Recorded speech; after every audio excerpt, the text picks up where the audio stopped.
Good morning everybody and welcome back to Fair Leadership 40k. Thank you very much to all of our recent subscribers after our last video. Really enjoyed the discussion in the chat. If you've not seen it yet, check it out. We talk about Warhammer Plus and the reasons as to why I have unsubscribed from it. Really great feedback from the community. A lot of people not liking the service. Some people, as I called it, you're an idiot for subscribing, and there are a few people that actually genuinely do like the service, and they've detailed their reasons below, so it's worth a read of the comments, even if you're not interested in watching the video. So that got me thinking about a question. What would I do if I was appointed CEO of Games Workshop for a year? This should have a really interesting comment section as well, I think, at the end of the video. So, what would you do if you were CEO of Games Workshop for a year? What would you change? What would you implement? So I'm going to talk about my sort of thoughts and feelings about that at the minute. The first thing that I wouldn't change would be the models. I think Games Workshop over the last 2 or 3 years especially have produced some of the best models that they have ever done. I think that Mortarion, beautiful model. Bellicor, fantastic model. Every time they bring something out, there seems to be some innovation, some form of sculpting that just pops, it just gets it. I really do believe that their model making skills are getting better, or their sculptors, should I say, are getting better. That's about where I would stop with the positivity in the boardroom. Well done guys, here's a praise sandwich for you. Great models, but... So, Warhammer 40k as a game, I believe personally is becoming less accessible to new players. So, somebody of my age who's been playing the game since 2nd edition, back when you had your orc goths with your axe and all those little Gretchens, and the game has over the years got obviously more expensive. I don't think anybody can argue that. When you look around at the competitors for Games Workshop, Warlord Games for instance, Bolt Action, you can get into Bolt Action now for roughly £75, give or take. I think that's what I picked an army up on Amazon for, and Amazon aren't necessarily the cheapest place to get it from either. But I got a full 1,000-point British army. You know, obviously lots of different options you can add into that, but I got a very playable army for a reasonable price. You're looking at sort of an equivalent now, 50-60 quid for a stat collecting box, in which you get usually 15 models, possibly a little bit more depending on what faction you play, but certainly not enough for any realistic army game. And then obviously we all know the cost of a squad, a unit, to then add on to your army to get it up to what's usually 1,500 to 2,000 points, the kind of recommended levels that most players would play competitively at. We tend to aim for 2,000 points a game here, but sometimes 1,500 for quickness. We've done lower games, but 1,500 I would say is the sweet bare minimum to get a game where you can add in lots of different interesting units to your army to make the games more fun. So the price point of the models is quite off-putting. You know, I'm a guy that's 35 years old, 36 years old, got a family, and keeping up with the releases of new units is quite difficult. Now again, I've talked a lot on this channel, everybody's monetary means are different. So some people are well off, some people are less well off. But I think we can all agree that the price that you pay for the models is not particularly reasonable, and that's in the UK. You start going out into Australia is a great example where everything costs bloody loads more. And there's other countries that are exactly the same as well, where models cost them, a third more, half more. It's really ridiculous, to be honest. So pricing, try and lower that to remain competitive. I'm not saying just because I'm a player, let's make a squad of Grey Knights £10. You know, there's a business aspect and the shareholders. I absolutely appreciate that, but lower your prices slightly, sell more volume, entice more people into the hobby, which then in turn increases sales and revenue. It's not a new marketing strategy. If you include everyone and you're inclusive, you build something bigger. Okay, so pricing would be something I would certainly look at. The next thing I would look at is the constant addition of new rule books.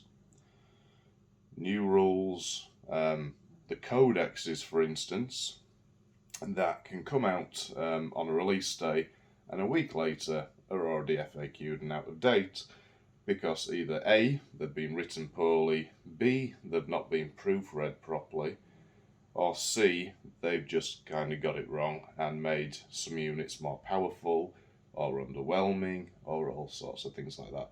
So actually buying a physical hard copy of a codex is almost like chucking £30 in the bin. Now, that's not a great business model and a way to run a business. You don't want to have people playing your games, buying your product, that feel like they're wasting money. That doesn't make customers feel valued. In any business sector you like in the world, you make your customer feel like they're not valued and that they've wasted the money, they're not going to stay a customer for very long.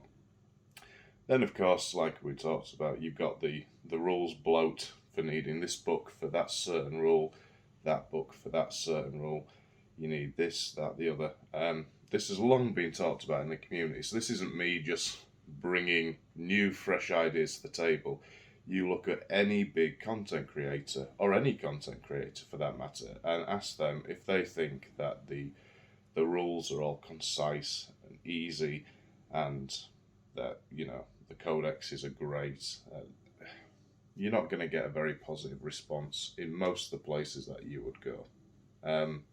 So that's something that really does need addressing. Games Workshop used to say, we are a models company. The rules are a secondary, we're a models company. Can't really get away with that excuse anymore. They've built an empire. They've built a business around a game system.